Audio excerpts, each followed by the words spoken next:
Hi everyone, this is Dr. Gurpreet. Today I'm going to share a brief case with you. This is the case of a UTI in a 38-year-old female patient.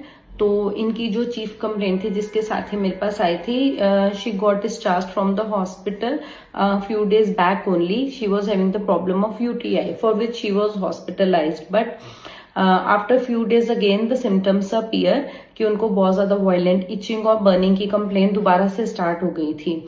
तो main complaint यही थी. तो उसमें मैंने जब patient से पूछा कि अब बताइए कि इसको लेके क्या है, तो शी सेड कि मैं चाहती हूँ कि आप इस प्रॉब्लम को पूरी तरह खत्म कर दो. It is from last 1 year कि मैं 3 से 4 बार इस कंप्लेंट को लेके हॉस्पिटलाइज भी हो चुकी हूँ. तो बट फिर कोई फर्क नहीं पड़ता, उसके बाद दोबारा से वही सारे सिम्टम्स स्टार्ट हो जाते हैं.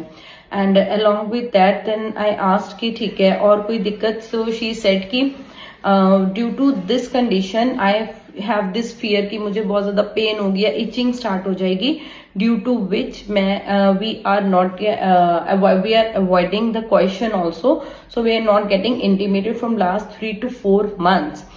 तो उसके अलावा उन्होंने बताया था, तो आई आस्क्ड अबाउट की नेचर कैसी आपकी. तो पेशेंट सेड कि मुझे गुस्सा बहुत ज्यादा आता है, हर एक छोटी बात के ऊपर मुझे बहुत ज्यादा गुस्सा आने लग गया है. गुस्से में आके मैं बच्चों को भी मार देती हूँ. बच्चे कुछ भी कहते तो मुझे गुस्सा आ जाता है, तो मैं इनको मार भी देती हूँ गुस्से में आके.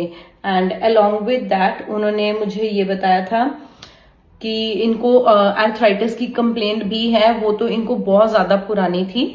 And what in my observation, what I observed in this case was कि patient ने she came to me in the month of October, and during that time also she was wearing too many layers of woolen clothes. तो उसमें मैंने I asked her कि आपने इतने कपड़े पहने कि आपको ठंड ज्यादा लगती है. तो patient said yes, I feel very chilly.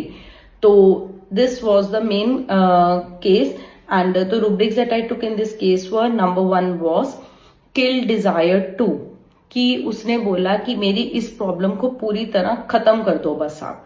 तो kill desire 2. Second rubric was anger trifles at, हर छोटी बात पे मुझे इतना गुस्सा आता है, फिर गुस्से में आके मैं बच्चों को मारती भी हूँ. Third was striking. उसके बाद था इसमें fear injury, being injured of, because कि if we will get intimated, due to which I will have to suffer through the pain होगी, मुझे itching start हो जाएगी, burning start हो जाएगी. So due to that she was avoiding intercourse.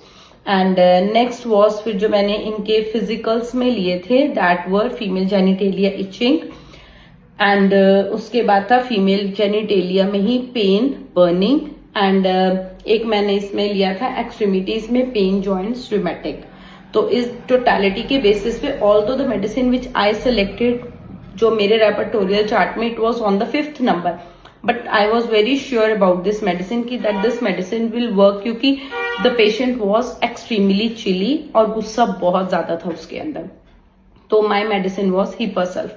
तो I gave her hepar sulph 30, and with hepar sulph 30 within 2-3 days ही जो उनकी बर्निंग और इचिंग की प्रॉब्लम थी, it got 80% relieved. And she took the treatment for 1 month, and within 1 month all her symptoms got better. She was getting intimated also, and during this period without any pain or itching. And along with that उनकी जो complaints थी, और उनका जो one more thing was there, she said that her vaginal part is very sensitive. तो even the touch जो होता है सैनिटरी नैपकिन का during the time of the menstruation, वो भी बहुत पेनफुल होता है, उससे भी बहुत इचिंग स्टार्ट हो जाती है, पेन स्टार्ट हो जाती है.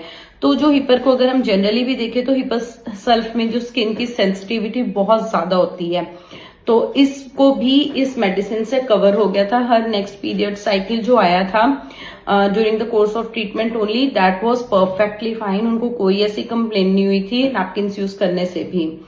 सो this was the case of hepar sulph. I hope this will help you in learning the new rubrics and versions of the patient. So thank you and have a nice day.